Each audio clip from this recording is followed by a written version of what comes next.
अस्सलाम वालेकुम नाज़रीन, दवाखाना हकीम तालब सैन से हकीम इफ्तिखार ताली बात कर रहा हूँ। उम्मीद है आप लोग खैरियत से होंगे।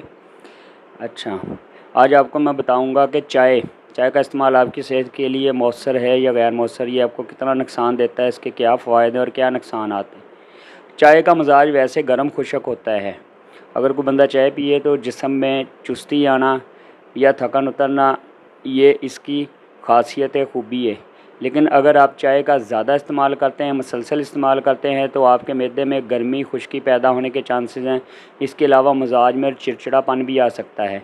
हाई ब्लड प्रेशर के मरीज़ अगर चाय वगैरह इस्तेमाल करते हैं तो ये बीपी को शूट करती है, बीपी को बढ़ाती है।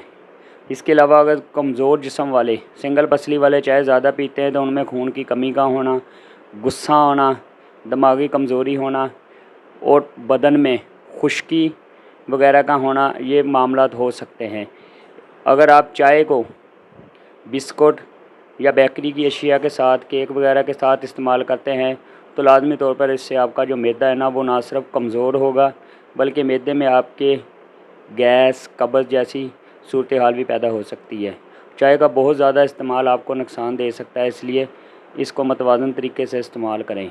कोशिश करें कि दिन में 1 या 2 कप पिएँ, इससे ज़्यादा चाय इस्तेमाल ना करें। और चाय में मीठा और पत्ती को बहुत ज़्यादा तेज़ नहीं होनी चाहिए ताकि आपकी सेहत को तबाह ना करें। उम्मीद है मेरी आपको वीडियो पसंद आएगी। अल्लाह ताला आपको सेहत तंदुरुस्ती दे। दुआ में याद रखिएगा। ओके, अल्लाह हाफिज़।